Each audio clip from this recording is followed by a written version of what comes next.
உங்களுக்கு என்னைக்காவது ரொம்ப ஈஸியாக சமைக்கணும், வெங்காயம் உரிக்க கஷ்டமாக இருக்குது, இல்லை வேலை செய்கிறது கஷ்டமாக இருக்குது, சிம்பிளாக ஆனால் டேஸ்ட்டாக ஈஸியாக செய்யணும்னு நினைப்பீங்களே, அன்றைக்கி இந்த மோர் குழம்பு செஞ்சு பாருங்கள்.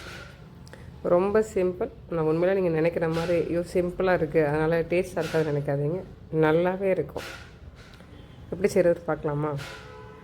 வடை போட்டால் தான் நான் உளுந்த வடை போட்டிருக்கேன், நீங்கள் பக்கோடா எது வேணாலும் போட்டுக்கலாம். ரொம்ப சிம்பிள். எப்படி செய்கிறது பார்க்கலாம் வாங்க. ஸ்ரீ மகாபரிவா திருவடிகள் சரணம். வணக்கம் எனது அருமை உறவுகளே. இதுக்கு நான் அரை முறி தேங்காயில் பாதி தேங்காய் எடுத்துருக்கேன். நாங்கள் 2 பேர். அதுக்கு ஒரு 7 பச்சை மிளகாய் எடுத்துருக்கேன், 1/4 ஸ்பூன் சீரகம் எடுத்துருக்கேன். இதை மிக்சியில் போட்டு நம்ம நல்லா அரைச்சிக்கலாம். குறை அரைக்காதீங்க, நல்லாவே அரைங்க, இல்லைன்னா திப்பியாக தெரியும். குறைன்னு அரைச்சிங்கன்னா திப்பியாக தெரியும். ஃபைன் பேஸ்ட்டு அப்படி அரைச்சிக்கோங்க. அரைச்சி எடுத்து வச்சுட்டு அதுக்கப்புறம் அதை ஒரு பொரிக்காஞ்சட்டி, அதாவது கடாய் எடுத்து இந்த அரைச்ச இந்த விழுது இருக்கு இல்லையா, தேங்காய் சீரகம் பச்சை மிளகாய், அதை போட்டுக்குங்க. உங்களுக்கு எவ்வளோ தண்ணி தேவை, நான் 2 பேருங்கனால ஒரு பெரிய அரை முறி தேங்காயில் பாதி, அதை 1/4 முறி எடுத்திருக்கேன். நீங்கள் அதை பொறுத்து கூட்டிக்கிடுங்க. அதுக்கப்புறம் ஏன்னா இது காரம் பச்சை மிளகாய், அதனால் நம்ம 7 பச்சை மிளகா போட்டுக்கோங்க. கரெக்டாக இருந்துச்சு. ஏன்னா புளிப்பு கொஞ்சம் மோர் தயிர் எடுக்கும்போது கொஞ்சம் புளிச்ச தயிர் தானே நம்ம எடுப்போம். இப்போ புளிப்பு சாப்பிட மாட்டேன், அதனால் ரொம்ப புளிச்ச தயிர் நான் எடுக்க மாட்டேன். மீடியமாக இருக்கும். நார்மலாக தயிர் சாப்பிடுவீங்களா, அந்த மாதிரி தயிரை தான் நான் மோராக யூஸ் பண்ணுவேன். உங்களுக்கு மோர் குழம்புக்கு இன்னும் புளிப்பாக வேணும்னா புளிச்ச தயிர் எடுத்துங்க. இந்த தேங்காய் அரைச்சிக்குள்ள அதுக்கு தேவையான தண்ணி விட்டுட்டு நான் ஒரு 200 தண்ணி தான் விட்டுருக்கேன். 2 பேர் போதும்ல, அதனால் நான் 200 ml தண்ணியை விட்டு அதை கரைச்சிட்டு அதில் கொஞ்சம் மஞ்சள் தூள், அதுக்கு தேவையான உப்பு, இது கொஞ்சம் இந்த பச்சை மிளகாலாம் பச்சை ஸ்மெல் போகணும்ல, அதுக்கு கொதிக்க வைக்கலாம். கொதிக்க வச்சுட்டு இந்தப்போ நான் வடை போட ஆரம்பிச்சிட்டேன். வடையை குட்டி குட்டி போண்டாவை போட்டிருக்கேன். வடையாக போடலாம், சரியா?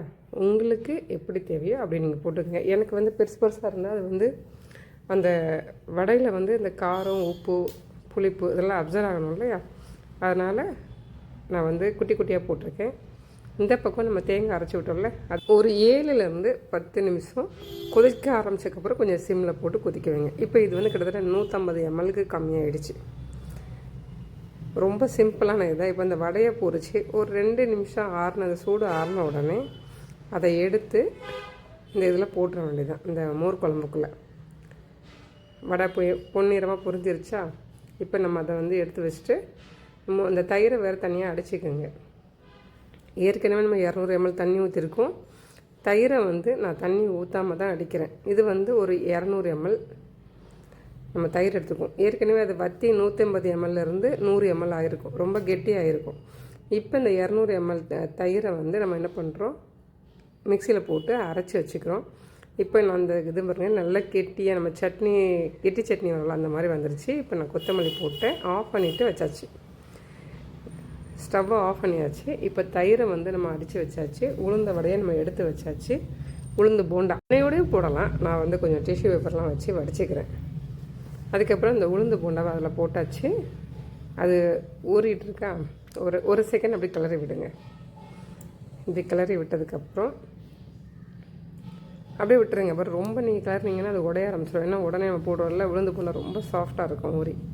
அதுக்கப்புறம் இது தாளிக்க ஒரு அரை ஸ்பூன் எண்ணெய், அதில் கொஞ்சோண்டு கடுகு, கொஞ்சம் உளுந்து வாசனைக்காக, அதுக்கப்புறம் பெருங்காயத்தூள், சீரகம், அப்புறம் நான் அந்த வத்தல் அதில் போடும்போது ரொம்ப அது பிழிஞ்சு சாப்பிட்றதுக்கு ரொம்ப வாசனையாக இருக்கும், டேஸ்ட்டாகவும் இருக்கும்.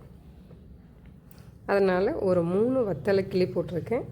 பெருங்காயத்தூள் போட்டாச்சு. இப்போ இதை நம்ம அந்த வடை சுட்டோம்ல, அந்த கடாயிலே கொஞ்சோண்டு எண்ணெய் ஊற்றி பண்ணியாச்சு. இப்போ தயிர் ஊற்றியாச்சா, தயிரை அடித்து மோராக்கி ஊற்றியாச்சு.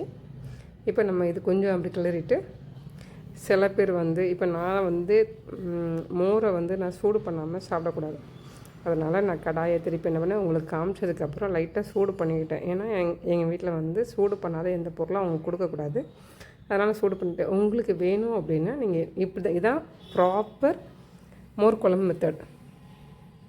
ஆனால் இதில் ஒன்று தெரிஞ்சுக்கோங்க, இது நீங்கள் செஞ்சு ஒரு 4 மணி நேரம் 5 மணி நேரம் வச்சுக்கலாம். அதுக்கப்புறம் இது கொஞ்சமாக புளிக்க ஆரம்பிச்சிடும். அதனால் நீங்கள் செஞ்சு ஒரு 4 மணி நேரம் 5 மணி நேரம் வச்சுருங்க.